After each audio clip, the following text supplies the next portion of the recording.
Let me get started on lecture 20. So I'm going to finish up with what we discussed last time, which is lecture 19, and then I'm going to talk about lecture 20, which is about malleability and inaccessibility of preferences.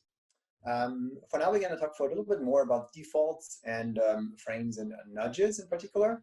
So where we left it off last time was we talked about default effects. We talked about that in particular in retirement savings. Defaults can be sort of setting essentially one default option that is like what happens if you do nothing in a retirement savings account.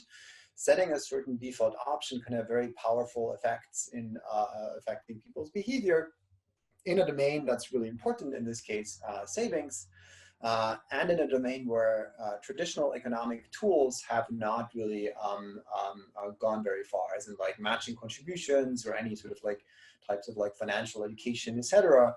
It's just not doing very much. It's like expensive to do and it's hard to change behavior, while using defaults is really powerful and can cause large behavior change or large sort of changes in outcomes, even like years later. Then we talked a little bit about like, well, what is the optimal default decision regime? And that's getting into tricky territory.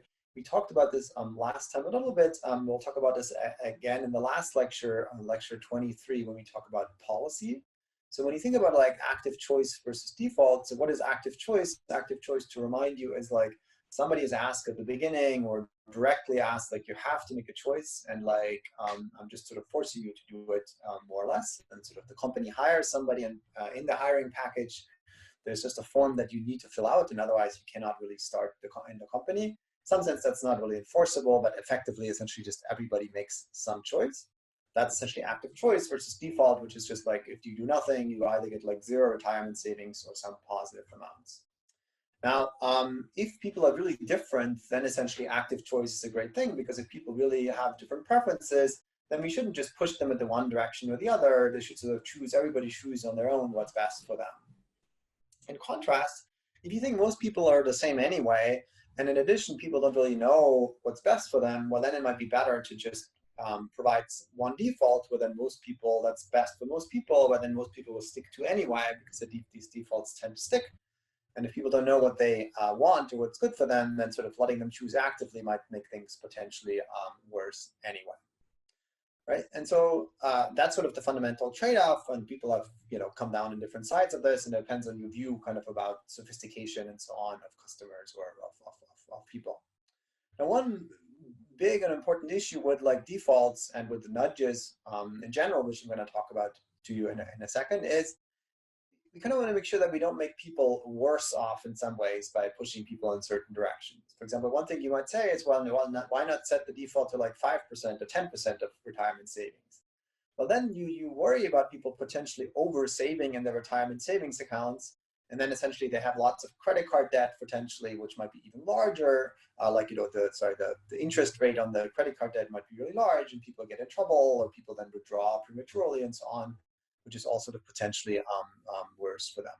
We talked very briefly about the SMART plan, which again, I'm going to get back to in lecture 23 as well. Now, I also talked briefly about sort of default effects also are quite powerful in other settings. For example, in organ donations, in some places, organ donations are explicit consent, which is like you have to opt in, and otherwise you will not be an organ donor. In other countries, and this is from a while ago, in other countries, things are different, where there is what's called presumed consent, which is like you have to opt out, and otherwise, if you do not opt out, you're presumed to consenting to organ transplantation. And you see essentially huge differences in otherwise quite similar countries, which sort of shows you that the default here can have really large effects. There's some other examples of default effects, in particular when it comes to like voter registration or green energy choices. In some cases, in particular, when it comes to voter registration, it's actually quite hard to come with arguments against setting the default in a certain way. Like in some sense, like getting voters to be registered when you get like, so say like a driver's license or the like, seems just like very straightforward, and like, or when they turn 18, that seems like a very straightforward thing to do. And sort of there in some ways, the defaults can really sort of remove some barriers and inefficiencies where like, we think we should agree that like everybody should be able to vote if they would like to, with some exceptions perhaps. And so if you can default people into getting registered to vote, that seems like a good thing unambiguously. So their sort of default effects can be really, really powerful. Now, let's talk a little bit about nudges. Again, we're going to talk about this again in lecture 23 when it comes about policy, but let me sort of define the issue and sort of be clear about that. So you may have sort of come across the sort of very famous book by Richard Thaler, who recently won the Nobel Prize in Economics, and Cass Sunstein, called Nudge. I'll give you the definition by Cass Sunstein, who says, a nudge is a feature of the social environment that affects people's choices without imposing coercion of any kind of a material or any kind of material incentive. So that's default is sort of like a clear case of that, where essentially you just say, okay, if you don't do anything, I'm going to just pick a choice for you. But you can choose however, in whichever way you want. And sort of there's essentially no material incentive, but I'm changing essentially your choice environment, or what people would call sometimes the choice architecture. And there's other versions of that. There's simplification, information disclosure. Again, these are all things that are like usually available. People can figure it out on their own, but we make it sort of easier for people. And one of the big mantras of when you ask like Dick Taylor about like, what do you what's the main thing we should do to improve people's behavior? Dick Taylor would often say, make it easy for people. Essentially, people are often, and he said that about himself, people are lazy, and they make simple choices. And like, if you make it easy for them to make the right choice, they will be more likely to make good choices for them. There's some other things like warnings, reminders. Notice for reminders, for example, again, like you already have the information that somebody gave it to you previously. So really, it's only like if you have memory issues, you might be that might be useful for you. There's no material incentives or the like. Uses of social norms, that would be things like, I'm telling you like all of your friends did X, now would you like to do X or Y? Or, I can send you letters and say, your neighbors use so much energy and you use more energy than your neighbor. And then I put like a sad face next to it or something. And then, you might feel bad about it because of social norms, and sort of reduce your energy usage, which people have in fact done. You can also like increase ease and convenience. This is exactly what or decrease ease and convenience. That's exactly what Dick Taylor would say. And those are things like, for example, I can put like Snicker bars next to the counter at the cashier, or I can put like sort of like apples next to it. And people are more likely to buy apples when it's easy or simple, or when they're reminded of eating apples, and they're more likely to eat Snicker bars if they essentially if they're salient to them. To the extent that we want people to make certain what one might think of like as good choices, making it easy for them to make the good choice without sort of restricting anybody's choice sets or coercing them in any way is considered a nudge. And then there's also some things about framing of choices, as in like gains versus losses in terms of their contracts. Any questions on this?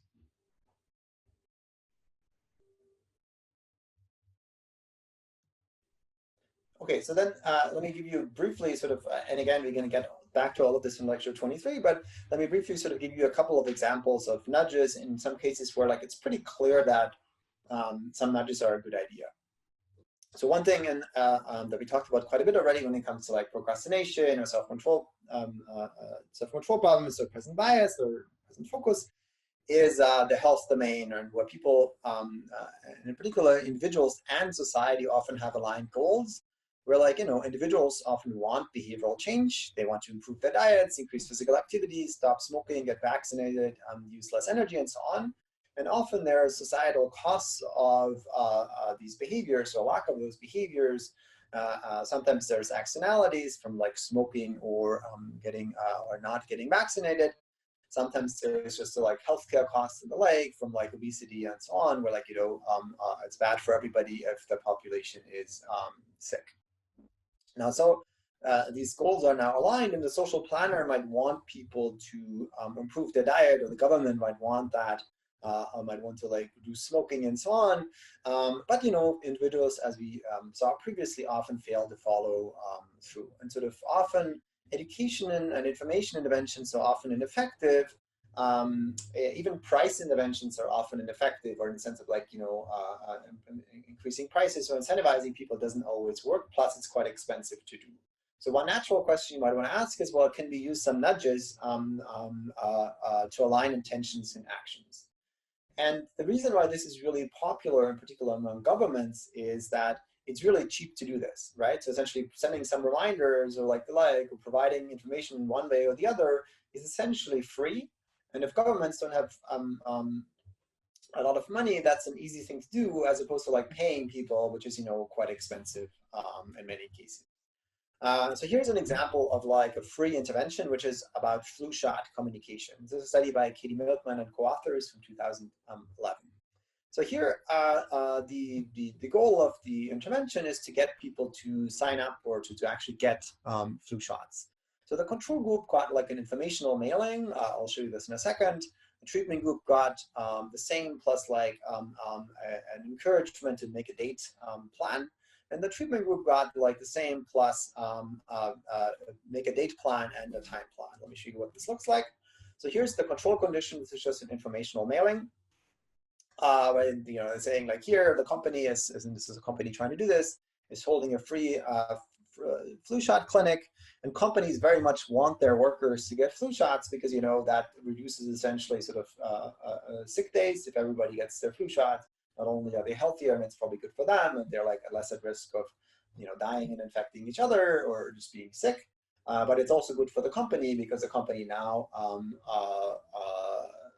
gets workers to actually show up more and have like fewer sick days. So here's sort of the control condition. It looks like a perfectly reasonable letter where you say, here's like these days in which you can sort of like sign up, and you are informed about like the dates and times of the workplace flu clinic. Now the treatment condition is the date plan condition, which essentially is asking people to, or invite people to choose a concrete date for getting a flu vaccine.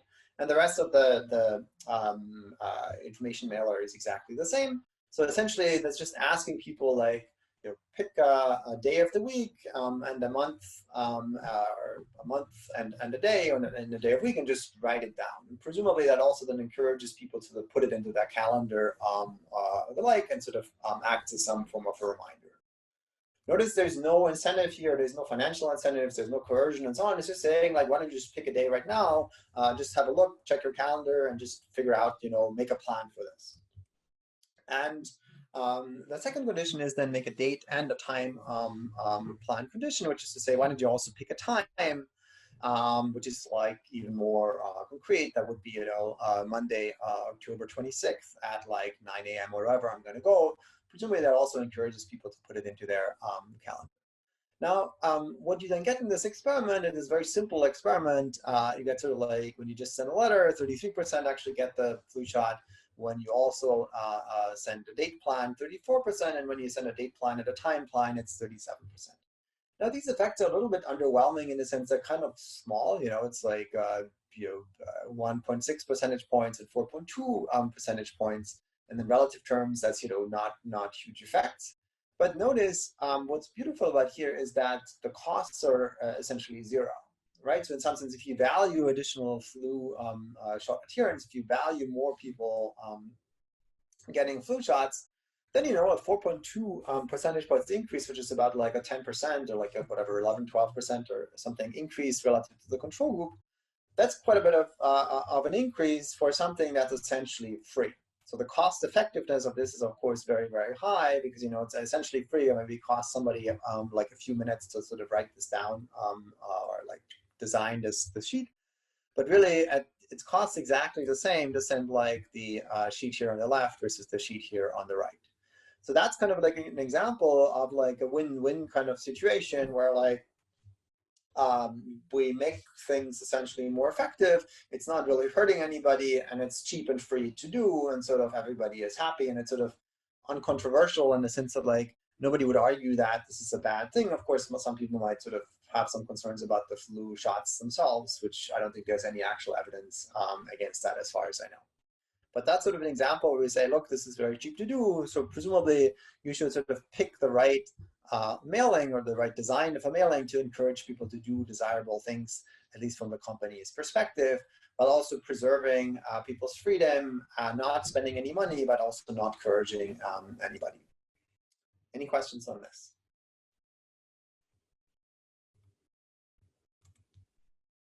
Okay. So here's another example of a similar intervention, which is signing up for FAFSA. This is a paper by Bettinger et al. From 2009, where essentially people were provided free additional assistance in completing and filing applications for college financial aid. This is FAFSA, the financial aid for college. And it really increased college enrollment, not only FAFSA completion, but also college enrollment. And there's sort of different conditions. One is control versus just providing people information only. Here's some information of like, you could get some FAFSA help and so on. But it seems to be really what you need is like some additional assistance of completing and filing this application. Just somebody essentially walking you through the file, the filing has a huge impact. There's a bit of a question of like, is that really just a nudge or is it like a more powerful intervention? But it's a really minor intervention where some people just need some little help in filling out this form. And it has pretty large effects if you look at sort of the FAFSA completion of these forms, and actually reasonably large effect on like college enrollment. And you might sort of think this is a hugely important choice. And sort of if you get people to make that really big change, that's pretty remarkable for doing some very simple thing where I'm just saying, help me complete and fill out like a simple form, something that you could have done anyway. So, and here again, so that this is a relatively cheap thing to do, and it's essentially equivalent to the impact of several thousands of dollars of education subsidy.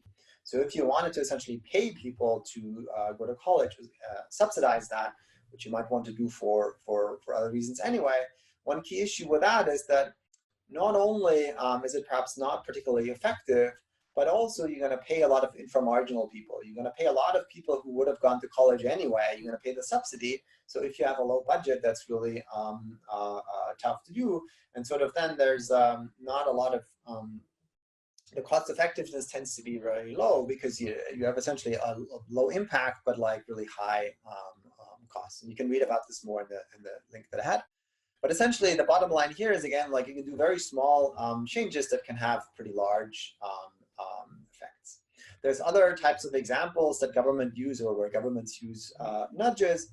Another example would be sending out letters for people to pay their taxes, which essentially are like reminders or often like appealing to people's sort of pro-sociality in various ways, where like the government sends you letters and there's different ways in which you can write these letters. You could say, you should pay your taxes, or everybody is paying their taxes, or good citizens pay their taxes, and so on.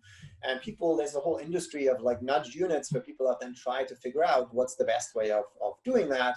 And by doing that in different ways, that can have pretty large effects on people's behaviors.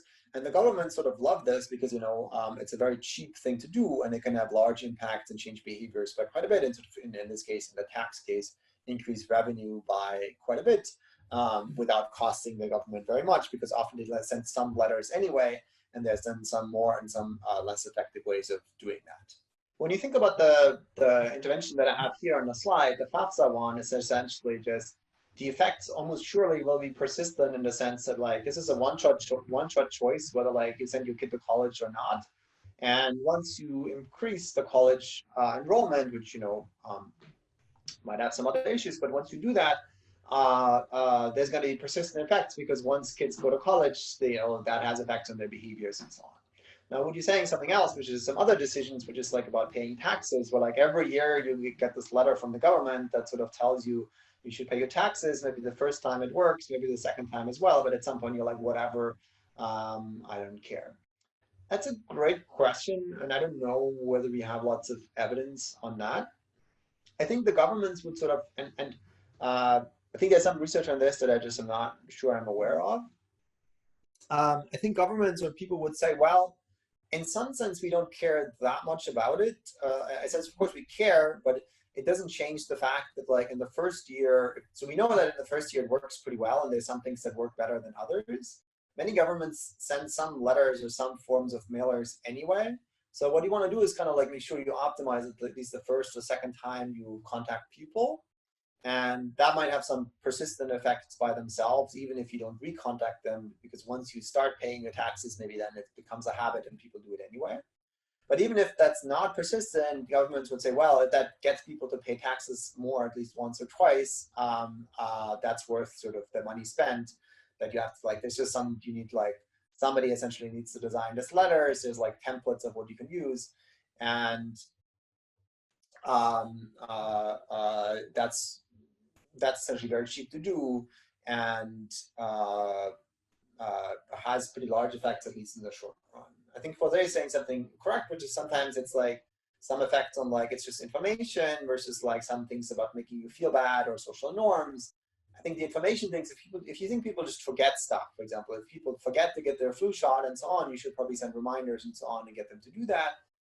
If there's sort of these social norms or sort of the government makes you feel bad in some ways, maybe those things are maybe more likely to potentially at least go away once you do it like 17 times, because at some point people are like, yeah, whatever, like the same letter I got always, and I haven't paid my taxes last time, I'm not going to pay them now either. It's additional assistance in completing and filing applications, right? So essentially it's not, so the financial aid is always available, it's just who takes advantage of financial aid depends on how easy you make it to people and whether you support some, provide some support in completing and filing applications.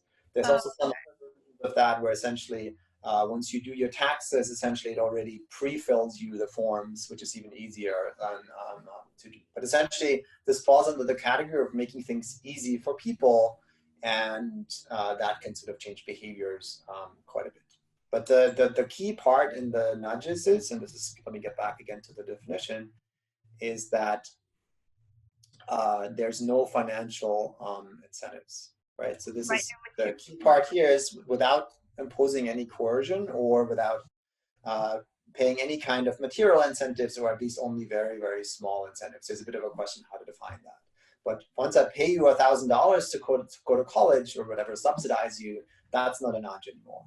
Or once I'm like taking away certain options from you and I'm just sort of like eliminating choices from your choice set, again, that's not a nudge, that's something else, that's changing your choice set. This one is, nudges are explicitly about keeping people's choices fully free and available, but making it easier for them to make a certain choice, presumably a choice that's desired in some ways by the social planner or by people's plans for their future. So anyway, there's a large set of examples of different nudges and so on, and they can be fairly effective. Of course, not for everybody, and often a fraction of people who are swayed by these nudges is not huge, in part because if you think about it, like essentially people need to be sort of like marginal in some ways. If people just really, really don't want to go to college because it's too expensive for them or whatever, for other reasons, or if people really want to go to college anyway, the nudge will not change that behavior. Whether somebody fills out the form or not doesn't really matter. But if somebody is sort of like, maybe I should send the kid to college or not, but now this is like form, and then they forget about it, and so on and so forth, for that kind of people, there will be like potentially large effects. But sort of then by definition, in some ways, the fraction of people who are actually marginal will not be huge. But again, since the costs tend to be extremely low, it tends to be very much like cost effective to do so.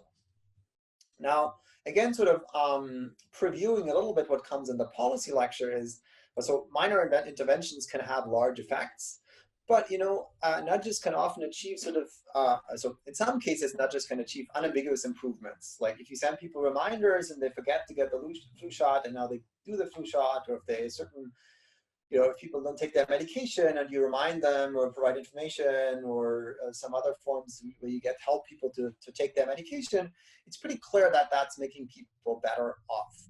But there's also a bunch of challenges in other situations, which is kind of like, in some cases, it's not at all obvious, like which nudge to choose.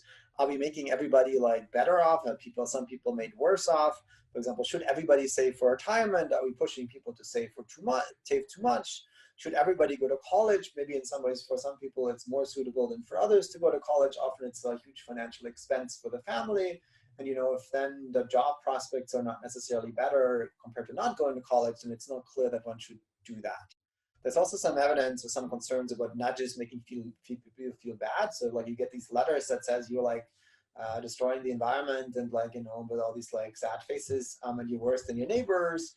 People might just feel bad about it. And, we should put some, you put some weight on that.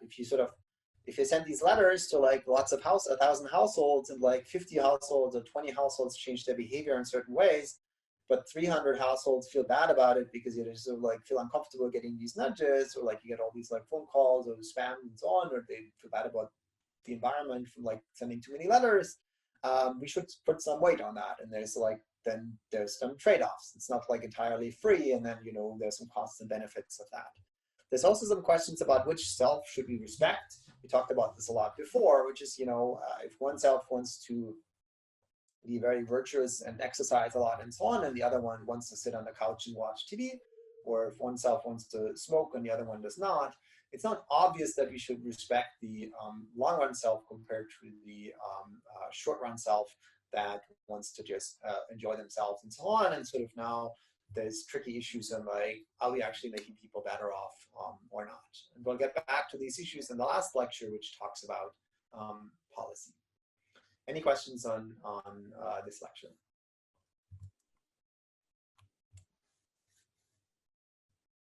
Okay, this is actually lecture 20 about malleability and inaccessibility of preferences.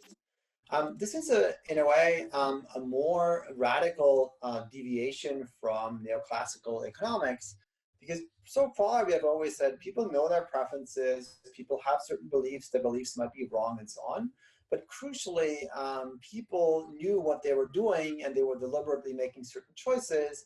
And whether their preferences were perhaps including present bias or social preferences or reference dependence or the like, but these preferences were given and fixed, and people knew what those preferences are. Now we're going to deviate from that and think about, and I'll show you some evidence that people might not actually, these preferences might be malleable, and B, people might not even like understand why they want what they want, and sort of the preferences are sort of quite mysterious to people, and it's quite easy in some ways to manipulate people in some ways without them even like understanding it, knowing about it. So I'll tell you some about some very fascinating psychology work, which is called, the paper is called Telling More Than We Can Know from Nisbet and Wilson, which is sort of like a classic paper in social psychology. And then I'm going to talk a little bit about willingness to pay, and then the paper by Ariely et al. On coherent arbitrariness, which you were supposed to read for today. Okay, so let's go step back a little bit and talk about the Nisbet and Wilson paper. So this is so many questions. You might have many questions about cognitive processes underlying our choices, evaluations, judgments, and behaviors. You might sort of wonder, why do you like a certain person versus not? What do you like about them? And why do you like this person and not another person? And why are you friends with this person versus somebody else? And why do you like math versus English, and so on and so forth? How did you solve a certain problem once you sort of asked to solve some problems? How did you come up with a solution? Why did you take this job, or why did you take this class versus another class? And you might sort of say, well, I like this one and not that one, and I really like sort of like computer science versus like math versus economics. But when you then ask about yourself for others, why exactly do you like that one versus something else? You'll realize quickly that people often don't quite have a good answer to those questions. And Nisbet and Wilson sort of fairly provocative paper says essentially, we have no idea where these preferences are coming from, and we're just making stuff up. And so let me give you some examples of that. The first example is what's called Meyer's Twostring problem from 1931. This is like a very sort of one of these classic psychology experiments. The experiment works as follows. There's two cords hung from the ceiling of a lab with many objects such as poles, ring stands, clamps, pliers, and extension cords. Subjects are now asked, told that the task is to tie the two ends of the cords together. So there's two cords hanging on the side of like of each side of the room, and subjects are supposed to like tie these two cords together. The problem is that the cords are placed far apart from each other such that subjects can't, while holding onto one cord, reach the other. So you can't just take one cord and then sort of like try to reach the other because it's too far away. And so, and then there's all these like different objects in the room, and subjects are sort of trying to figure out how to do this. And so then they usually sort of they're told they come up with one or two solutions that are not really solutions because it doesn't really work. So they use this like extension cord, they use the pliers and so on, and the clamp and some ring or whatever, and it just doesn't work. And then they sort of try it and keep trying, but it doesn't really work out. And then they're told to do it another way. And then Meyer, the experimenter, walks into the room at some point or walks around and essentially accidentally, this is sort of like on purpose, of course, accidentally puts some of the cords in motion, and subjects then very quickly afterwards figure out the solution within the next 45 seconds. Of course, the reason here is why they figure it out is because now the cords are put in motion and subjects should have figured out then how to do this. And what you're supposed to do is essentially put the cords in motion, and once you put them in motion, you can essentially reach them both and then put it together. I have a video here. I'm a little traumatized from last time where it didn't work out, so I'm not sure the seconds. Now I don't even see it, so maybe let's just skip it. But you can watch the video of that. It's the first sort of 2.5 minutes video. I don't quite know, I don't see anything, but there's a video that sort of demonstrates this task that you can watch. Sort of just skip this. So now, then afterwards, people are asked, well, how did you come up with the idea of using a pendulum? And sort of people then have all these like explanations. Well, it just dawned on me. I was the only thing left. I thought about all these different things, and at the end, I came up with this other solution, which is like using these strings as a pendulum. Or I just realized the cord would swing if I fastened the weight on it. So like what the solution at the end is like you put the plier on one of the cords and then swing it, and then you sort of use the other one, and then you could put them together. There's one Harvard psychology faculty subject, in fact, had the following explanation, which is, having exhausted everything else, the next thing was to swing it. I thought of the situation of swinging across a river. I had an imagery of monkeys swinging from trees. This imagery appeared simultaneously with a solution. The idea appeared complete. Now, of course, the problem here is that the problem here is that's all like bullshit, because the reason why people come up with a solution is because, as I told you, Meyer was walking in and accidentally putting the cords in motion. And you can sort of, there's differences in timing. Sometimes they would come in earlier, sometimes later. And every time the experimenter walks in, people would sort of accidentally then figure it out and then come up with these like elaborate explanations. And the reason why we know that this is because of the experimenter coming in is because if the experimenter doesn't accidentally come in and puts the cords in motion, then essentially people are not figuring out.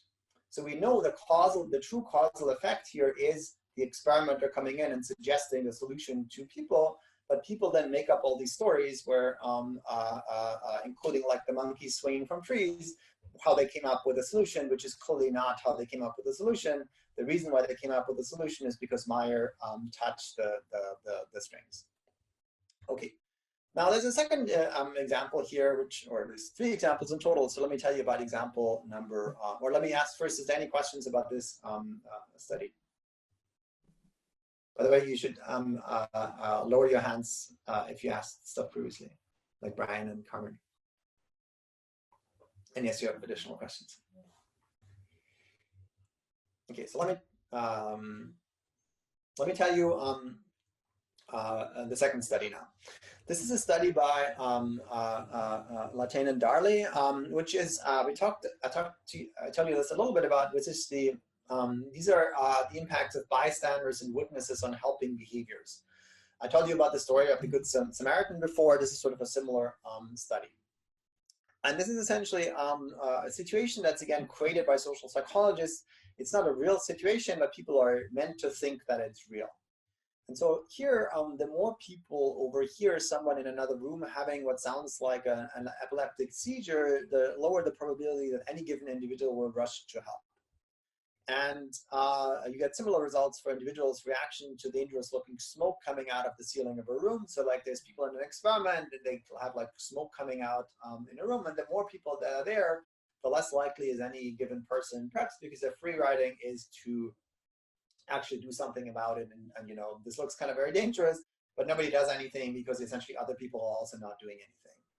Now, when you then ask people afterwards, you know, what influenced your choices, essentially, when you ask them like directly and tactfully and bluntly, you always get the same answer, that essentially they think their behavior had not been influenced by the other people present. They think, like, for whatever reason, they didn't do anything, and maybe they thought it wasn't so bad, or like it wasn't really danger or whatever. But of course, these are randomized experiments. We know that some subjects were influenced by the presence of other people because precisely the experiment was creating that variation and it affected people's behavior. Yet when we ask people, people essentially just don't understand that and sort of then come up with other explanations of why they do or did what they in fact did. And number 3 is sort of very similar. These are called sort of erroneous reports about position effects. These are studies where certain items were positioned in different ways to get people to, when people were evaluating them. So their passer-bys were asked to evaluate some clothing, and they were asked about the quality and the preferences, the quality of certain goods and people's preferences between different goods. And the way this experiment was set up, and this is sort of essentially like a marketing experiment if you want, essentially there's a pronounced left to right position effect. The rightmost object was heavily overchosen in these experiments. And that's in some sense irrelevant why that's the case. But essentially, from previous experiments, we know that essentially the rightmost object is most likely to be chosen, perhaps because people look at it first, or because they look at it last, and so on. It doesn't matter. What's important for our purposes is that the rightmost object is most heavily chosen. People like that object the best in these experiments. And then, you know, there's going to be randomization in the positioning of experiments. And people are then asked, well, why did you choose this sweater versus another? And no subject whatsoever ever mentions the position of the article in the room. And virtually all subjects denied it was when asked directly about a possible effect of the position of the article. And people come up with all these explanations. It's like, oh, green is really always my favorite color, and like this sweater is really fluffy, and this and that, and like, you know, I really like it for reason X and Y. Of course, that's true for some people, but we know that at least some people must be swayed by these position effects because we set up an experiment to precisely do that, and then that essentially swayed behavior in a very predictable way. So essentially, there are these determinants on people's preferences and behavior that people do not seem to understand. Okay, so let me sort of just summarize what did we learn. So there are many instances in which subjects have no idea why they choose what they choose. And then people, you can read this more in this paper, which I think is a beautiful paper. People appear to make up stories that are based on their a priori implicit causal theories. What do I mean by that? Essentially, they have some theory of like why they do certain things. And when you ask them then, okay, well, why did you do what you just did? People will sort of come up with some ways of justifying, exposed in some ways, their behavior based on some theories that they had about themselves. And sort of, you know, I always like fluffy sweaters, and therefore you choose this sweater. Of course, it happens to be the only choose a sweater if it's on very much on the right versus on the left. But people then sort of have their ways in which they then explain what they do based on essentially things that they sort of essentially make up. Any questions on this before I move on?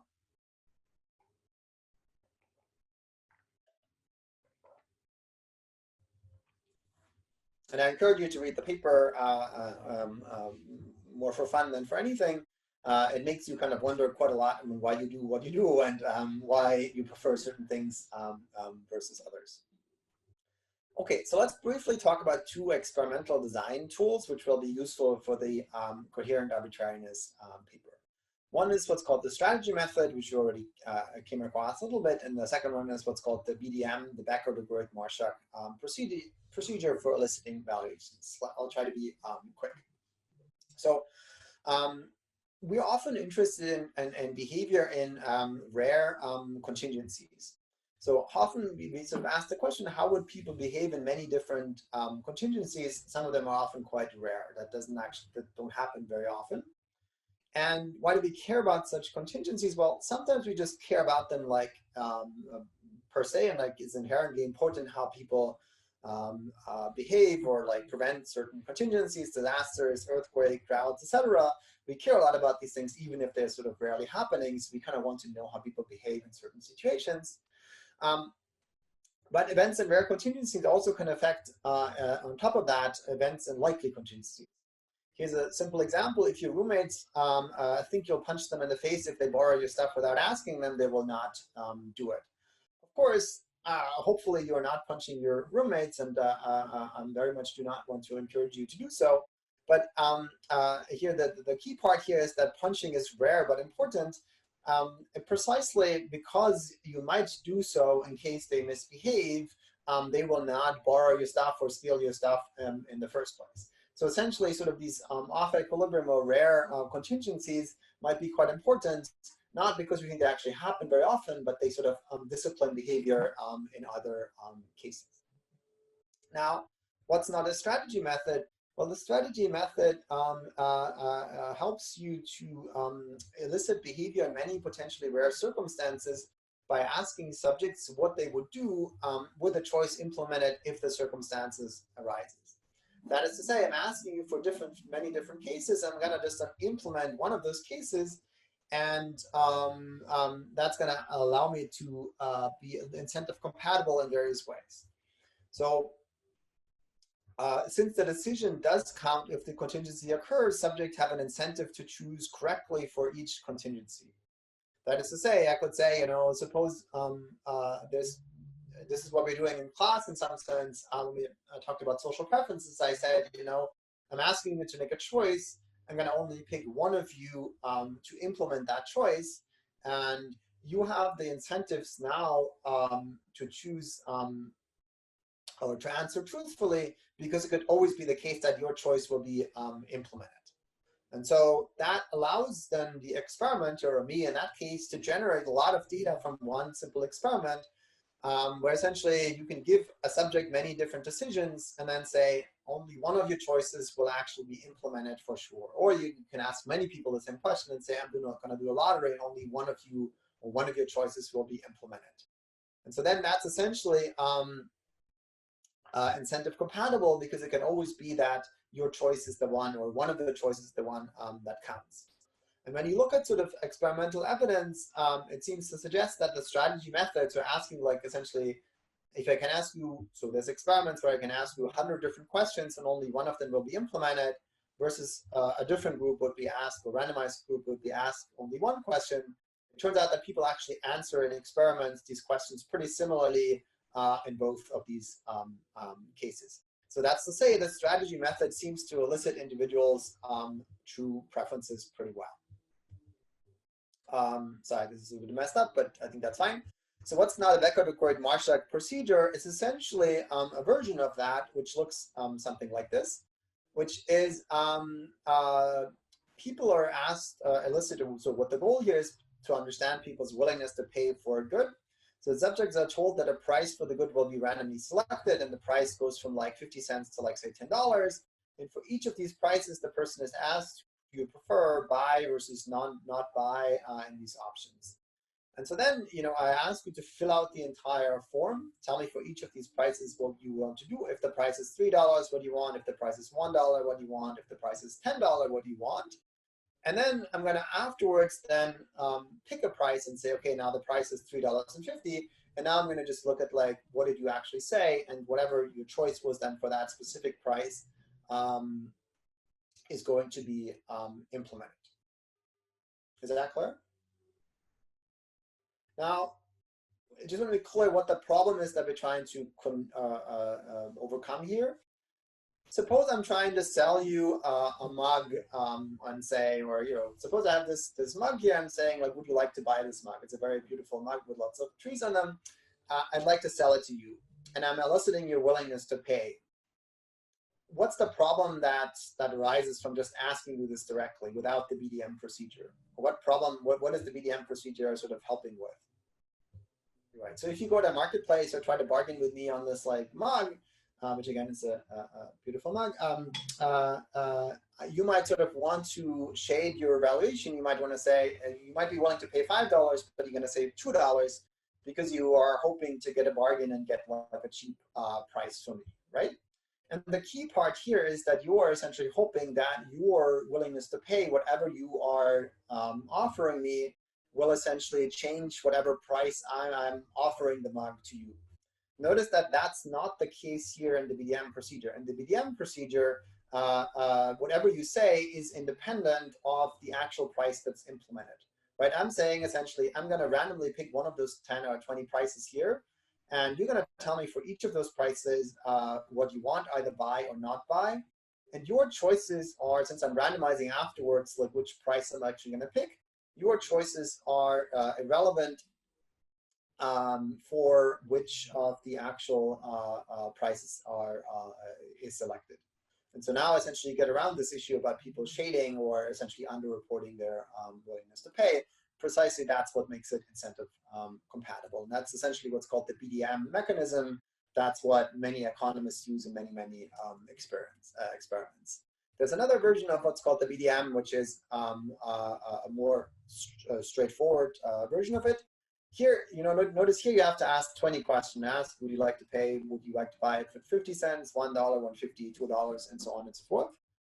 Another version of this is I'm asking you straight up, what's your willingness to pay? And the bid is then compared to like a price determined by a random number generator. I'm just saying, like, tell me what your willingness to pay is. Then I'm going to do like a random number generator. If the subject's bid is greater than the price that's generated by the random number generator, he or she pays the price, not the announced willingness to pay, and receives the item being auctioned. If the subject's bid is lower than the price, he or she pays nothing and receives nothing. And so now here, again, the final price the person must pay is independent of what the person indicated as your willingness to pay, which essentially solves the incentive compatibility issue. Think of like this version that I have on this slide as just a more efficient way of eliciting the question that's on the previous slide. This is essentially exactly the same thing, except for that it's a more efficient thing to do. The problem with this version often is like comprehension. People get confused, or people tend to still try to bargain and give like lower willingness to pay. So sometimes this version works better because it's much easier, much transparent, but you say, here's a price, do you want to buy it or not, versus and so on. Well, here it's people are sort of tend to, because they used to essentially bargain, they tend to sort of underreport, at least sometimes. Any questions on this?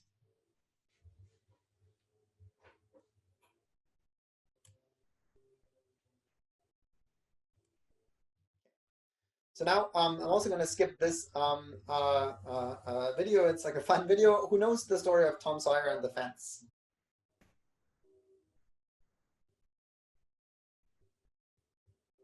I think it's in the readings, no? Tom Sawyer was misbehaving. He was essentially punished to paint the fence. He really didn't want to do it. But then his friend comes along, and essentially he sort of tricks his friend into thinking this is really like such a fun task. And it ends up being essentially the friend even paying him for painting the fence, and he not having to do it.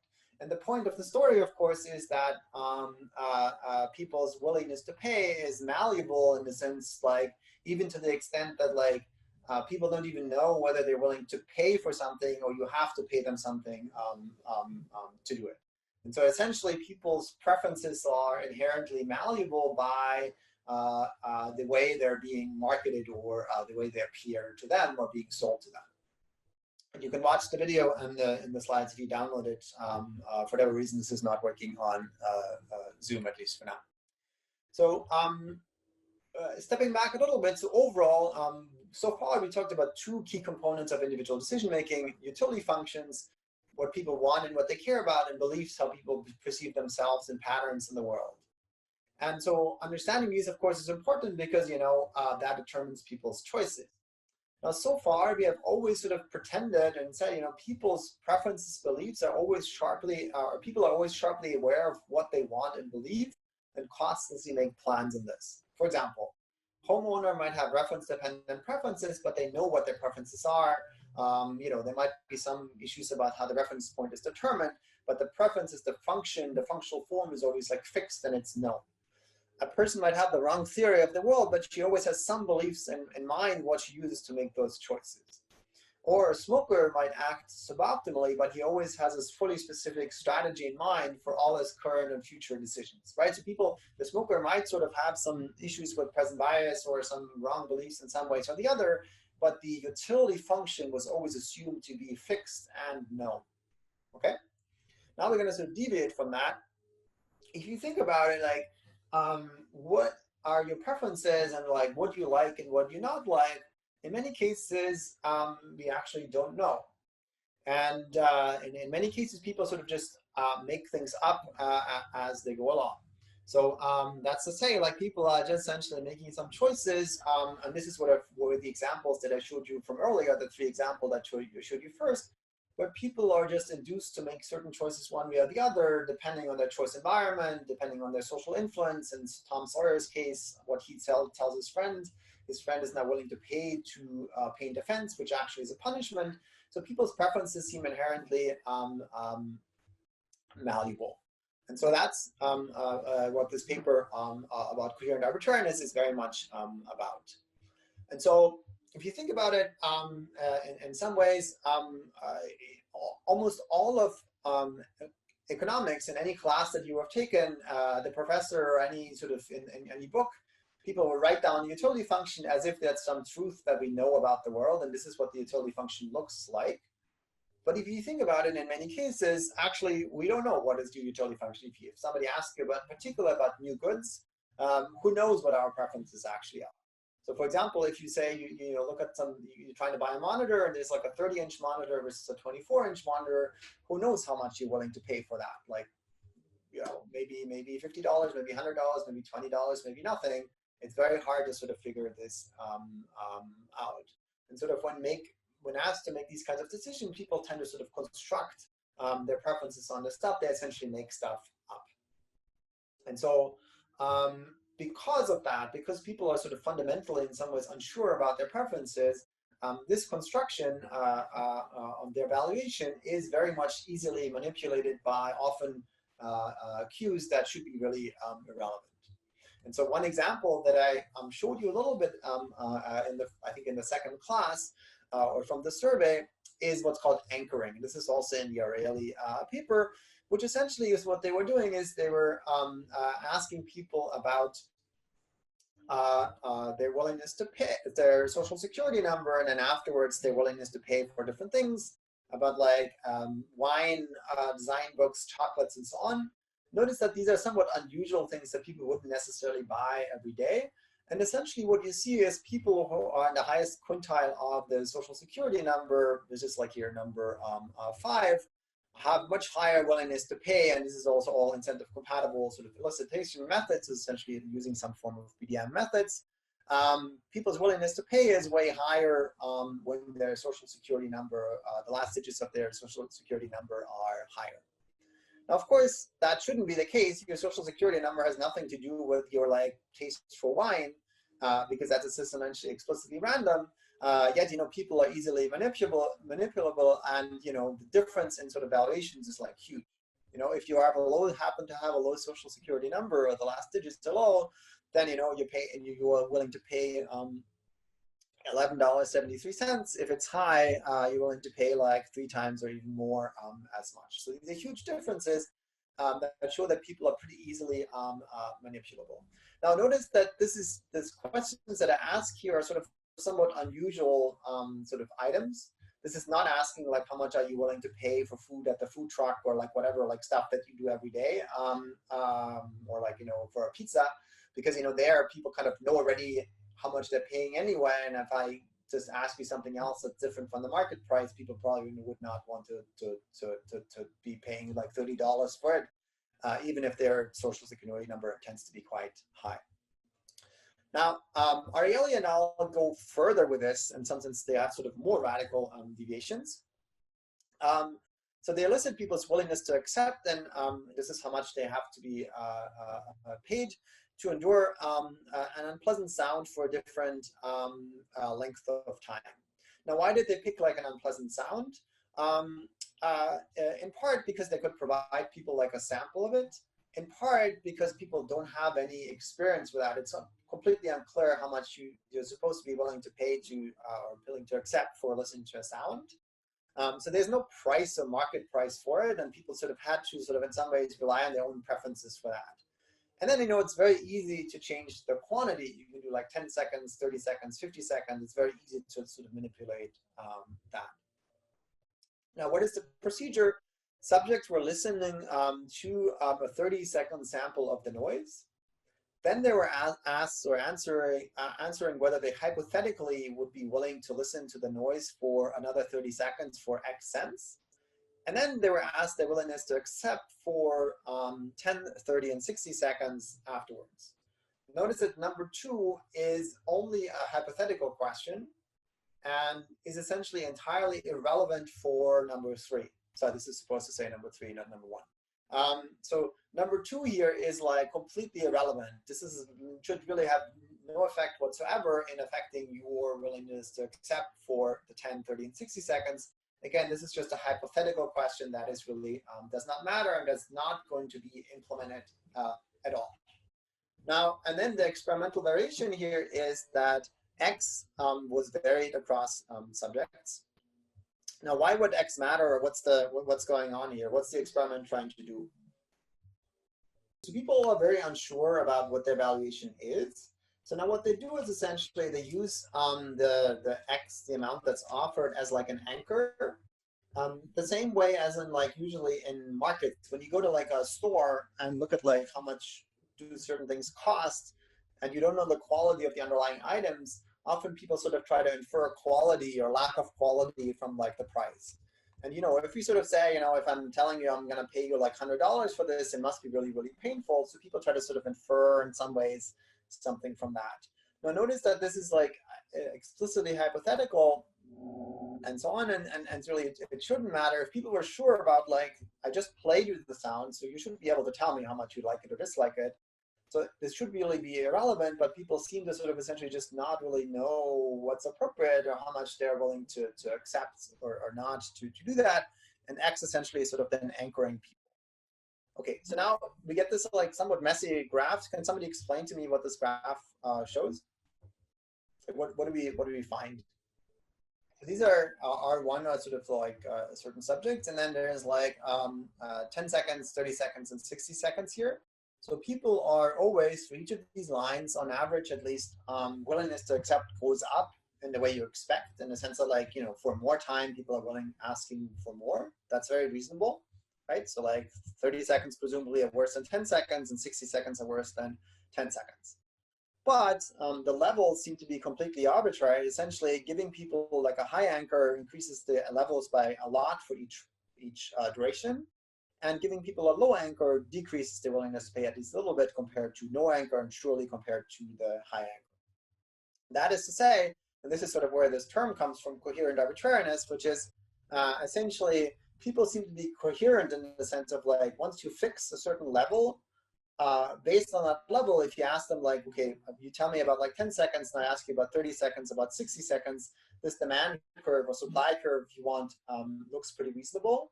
But the actual level to start with is completely arbitrary because I can essentially manipulate you by quite a bit. Look at the differences in magnitudes. This is like 50 versus 30. That's almost like twice as much, depending on just like this irrelevant anchor. And there's sort of different rounds in that you can sort of do this one way or the other. This is like essentially increasing or decreasing, like starting at 10 seconds versus and then going up. People's willingness to accept goes up the longer it is.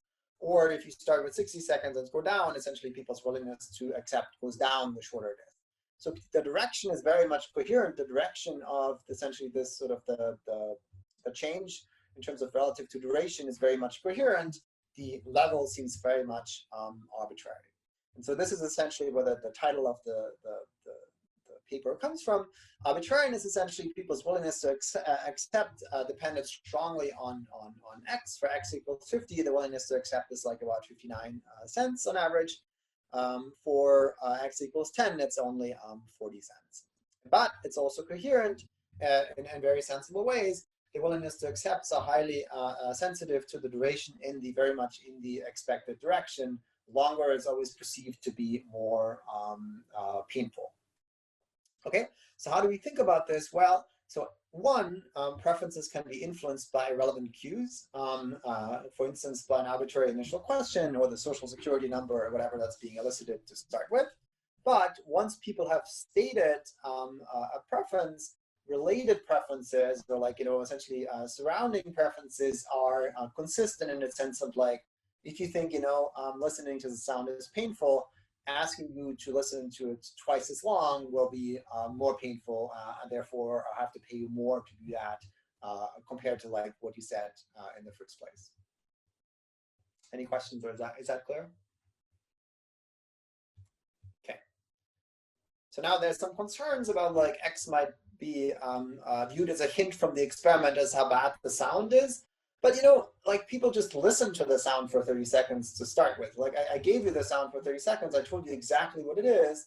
So in some sense, that seems like not really a concern anyway. But there's also a variant of this experiment where X was generated by the last 2 digits of this subject's social security number, and explicitly so. And still there was a correlation between essentially X and subject's willingness to accept, which really shouldn't be in any other in the absence of such anchoring effects. Now, if stakes too low, I told you about like 30 cents and 50 cents. Maybe people just don't care and so on. But there's also another experiment with like 10-fold stakes, and they got essentially the same results. Now, so this evidence now is very much consistent with the idea that subjects are searching for their preferences. They don't quite know their true willingness to accept for the sound, and this is essentially arbitrary. But they know the willingness to accept should relate to each other in a coherent way. And in fact, once you fix sort of the level in some ways, they are in fact coherent, or like essentially they're sort of making sense. They're internally consistent with that once you fix a certain level. Now, this is now getting back to like Tom Sawyer.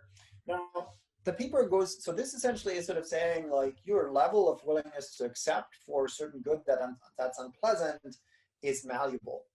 Essentially, I can manipulate you to ask for like a lower or higher price depending on some irrelevant question that I ask you for a given thing that is perceived to be unpleasant. Similarly, I can manipulate you to pay more or less for a certain good that's perceived to be a good, something that you want.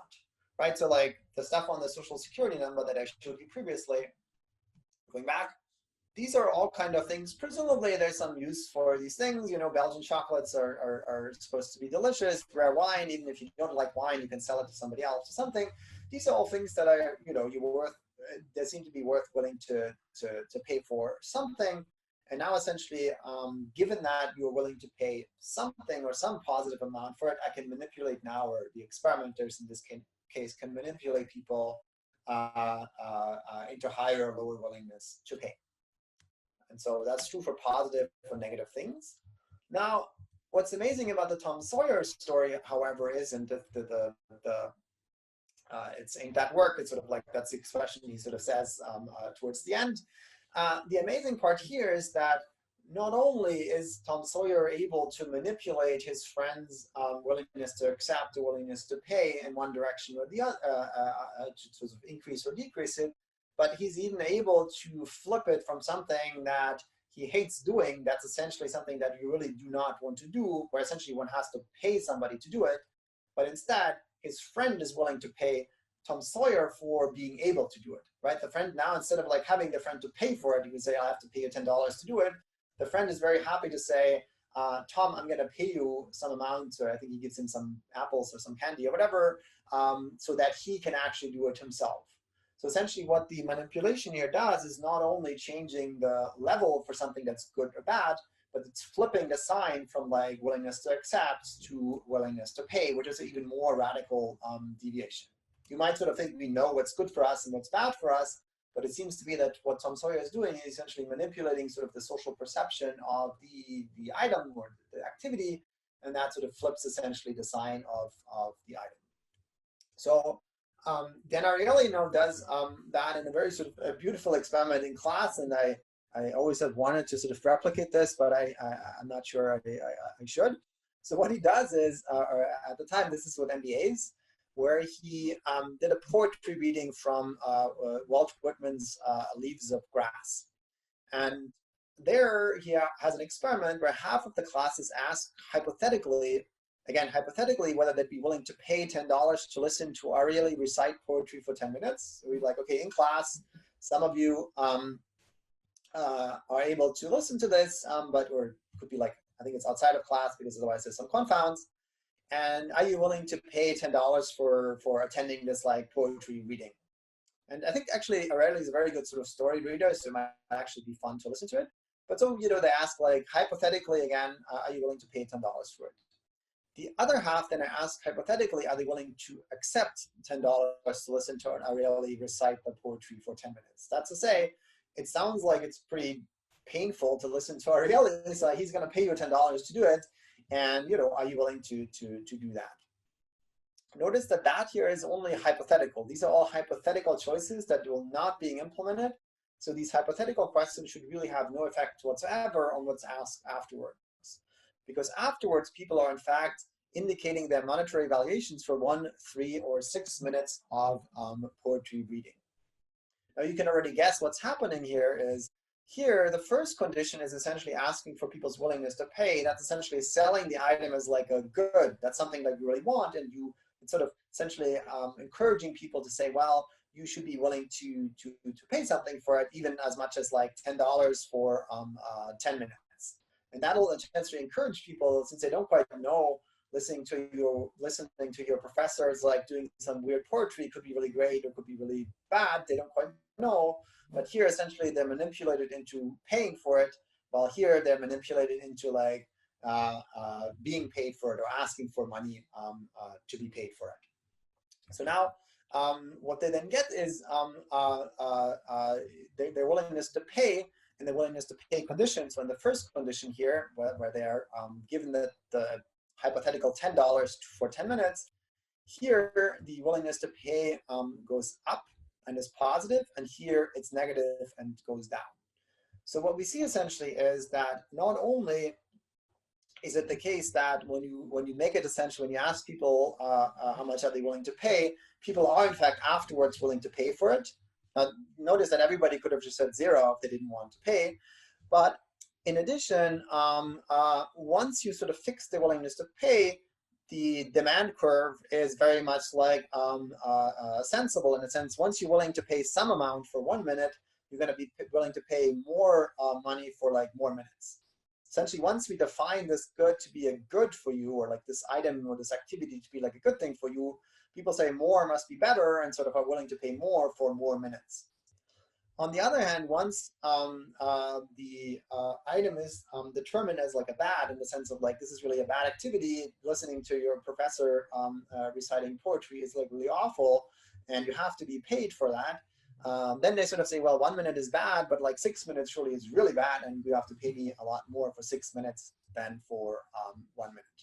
And that's essentially saying subjects don't know whether this reading is good or bad, but they do know essentially either way, more requires more money. And that's essentially exactly the coherent arbitrariness, where essentially the level or even like the sign is really unclear, but once the sign is sort of fixed, people behave in pretty reasonable ways. I actually don't remember, I should look it up, but it's really in the paper whether it's possible in this condition to actually have negative. So the clean experiment would surely always ask you a whole range where like you can always say between say -6 or -10 and +10. And now tell me your willingness to accept versus willingness to pay. So if it's positive, it's willingness to pay. If it's negative, it's willingness to accept. I think that's so surely that's how the experiment should have been done.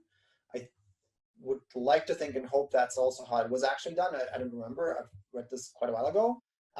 But it's really in the paper, so I don't know if anybody remembers. But I think that it's exactly right. In some sense, the experiment is very much sort of manipulating people in the way of saying like, well, so the prompt here really gets you into like, okay, you're supposed to pay for this. Now it's kind of a little bit of a weird thing to say, I'm willing to accept, professor says, are you willing to pay $10 for it? And then you say, well, how much are you willing to pay for like, 6 minutes? And then you say, well, you have to pay me like $5. It's a bit of a weird thing to say and the other way around. So it's very much sort of like, I think, set up to sort of generate the effects that they're looking for. I think the underlying essence, and there's some other experiments that show some somewhat similar results. The underlying essence is right, that particularly for unknown goods, people's preferences are very much malleable, and people just don't know what they are. And there's also some other things. For example, if you think about, for example, social activities where maybe your friends like them or they don't like them, and people are very much like, and this is exactly the Tom Sawyer example, where people are very much sort of malleable, and you can vastly shape what people want versus not in many cases. And for example, one example would be like, there's some very nice work by Leo Borstein and co-authors that looks at education and sort of do students want to study versus not, and do you want to like be a nerd versus not in class. And so that depending very much like on your environment as a kid when you grow up, if all of your friends are sort of essentially not working hard and sort of like want to be cool and sort of do not want to study, and it's not a cool thing in your environment to study, people might just not want that. But on the other hand, if you have like, you know, 5 nerd friends who are all working really hard, or like if you're running around at MIT, studying is a cool thing, and everybody sort of is working hard, and that becomes suddenly like a very much like a desirable activity. So I think more generally, while this is a bit of a contrived experiment, surely people's preferences are very much malleable through their social environments and what they think others think and how they perceive it, and that can be very much shaped by manipulated in certain ways and potentially affected. That could be a very much like a policy angle if you wanted to change people's behavior profoundly without spending much money, in fact. I think that's mostly what I have to say. Let me summarize and then tell you about next week for a second. So we asked sort of the question whether people have stable preferences, and it seems to be that people don't have clear preferences for goods and experiences and sort of construct their preferences on the spot. Now, they're influenced by environmental cues that in a way that doesn't necessarily reflect the true utility from the good or experience. And that's very much also what companies are doing in some sense. Sometimes, you know, some items are made really, really expensive. Like why is this thing expensive? And somehow companies are able to create some fads or some way of making things desirable by just making them expensive and making people want them in that way. And that very much relies on the fact that people are in fact sort of malleable. And you can sort of introspect and think about like what things in the world do you generally or make you generally happy, what things do you really like, and what things are sort of more things that like, well, other people like them and you kind of like get sort of manipulated or you get sort of like tricked into doing that. And in some sense, we'll talk about this next week a little bit about happiness. It's important to sort of try and figure it out and try to sort of not perhaps be as much influenced by others and rather figuring out what you generally and truly like. So there's some very nice series of experiments that sort of demonstrate this coherent arbitrariness in very sort of like clean variation and somewhat contrived context. So you might wonder then, like, does it matter in the real world? Well, you know, it's perhaps less important in settings where people have experience. Again, like if I had done the same experiments with like pizza, you know how much you're willing to pay for pizza, you know the market price, and you know also and so on. And so there probably your willingness to pay and your preferences are very much like set. But in some other cases, in particular in like new environments and when sort of new, when sort of preferences are shaped, for example, think about maybe back when you first started at MIT, sort of seeing lots of other students, when norms are shaped, people's preferences are very much malleable and can be influenced profoundly. Now, there's not so much like actual field evidence in high stakes settings that are sort of this clean nature. Having said that, the examples of, for example, educational choices is perhaps like the most compelling one, because that's really a high stakes setting that matters a lot, where people's preferences or their choices are very much malleable. That's all I have to say for on coherent arbitrariness. Next time, Monday, we're going to talk about poverty. Please read the paper by Mani et al. And then on Wednesday, we're going to talk about happiness and mental health. Now, I promised you like a guest lecturer, and so you know, I was thinking about what's a good thing to do, and so you may have heard about this at UC Berkeley. They had essentially llamas come to campus to make students happy and de-stress them in some ways.